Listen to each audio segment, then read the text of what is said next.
Welcome back to Daytime, everyone. More than half of all U.S. families have experienced divorce. That means there are a lot of step or blended families out there. It can be a very difficult and emotional circumstance to cope with, and the holiday season makes it even more challenging for everyone involved. Now, it's hard not to let egos and past hurt feelings come into play. Well, Christina Roach has founded a program called Success for Steps. It's a new resource dedicated to assisting individuals, couples, and families who are making the transition into or living with a step family. Christina joins us now. Thanks for being here. Thank you for having me. I personally have a blended family. I have three children, two of my own and one not biological, and we raised them all three together, so I know it can be extremely challenging, and the holidays makes it even that much more difficult. Yeah, it does, and actually, Dave, I prefer the word step compared to blended. Okay, now why is that? Because a lot of people have gone with blended lately. Right, well, think about it. If you're making like a cake, you know, the cake batter, put all the ingredients in, we want to blend it, right? We want to blend all those lumps, make it all smooth, make it into one. Well, in a step family, we don't want to do that because each person brings with them their own experiences, their own identity. We don't want to, you know, dismiss those. We really want to cherish those and honor those. Don't want to throw everything into the bowl and just assume everybody's part of the same mix because everybody has their own characteristics. Right. You're coming into the new step family unit, but you're bringing all that stuff that makes you, you.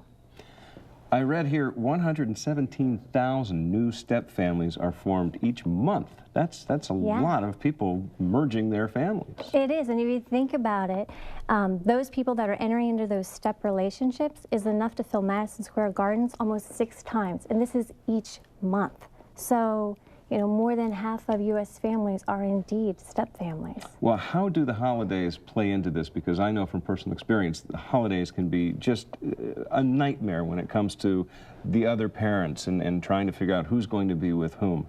Well, you know, holidays itself, very, very stressful time. And then you add in the step element, it just makes it a little bit more stressful. A common thing I see is, you know, a biological parent and their child come in with their own traditions from their first families. And then you also have the new partner who has, you know, their traditions as well. And if these differ, you know, conflict, you know, may occur.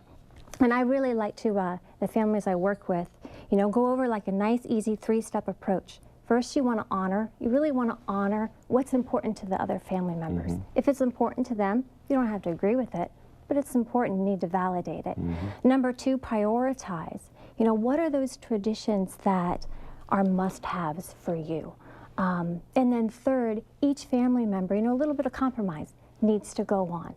And, you know, some traditions that are just, are too volatile, you know, not to change, keep those. And make sure at the same time you're honoring those, that you're developing new step family traditions as well.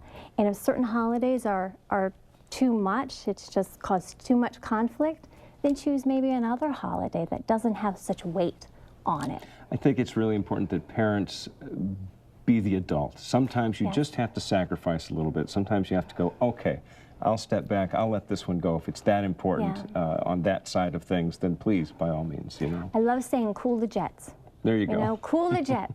Because if you have to win, then someone has to lose. Well, and the other thing that happens too is a lot of times there are children traveling from place to place. If a parent has moved away and sometimes the child doesn't want to go, or sometimes the child doesn't want to go back, that's a very difficult position to be put in because you don't want to disappoint the child, you don't want to not be the hero, yet at the same time you owe the respect to that other parent. Right. There are no ex-parents. There's ex-spouses, but there are no ex-parents. And planning, can't say that word enough, is so essential, particularly during the holiday season, and communication among partners. You know, you want to make sure that you're on the same page, so you know your partner's expectations and they know yours. And it's important, you know, have everyone help out during the holidays. Not as a form of punishment, but it's a form of, you know, everybody in this home is important. So we all help out. Okay. And remember to have fun. Where can folks go for more information? There are multiple resources. You know, the Step Family Foundation website, the National Step Family Resource Center, and then also my website. Okay, Christina Roach. You can go to daytimeonline.tv also for more information. Stick around, more Daytime after this. Thank you so much for being here.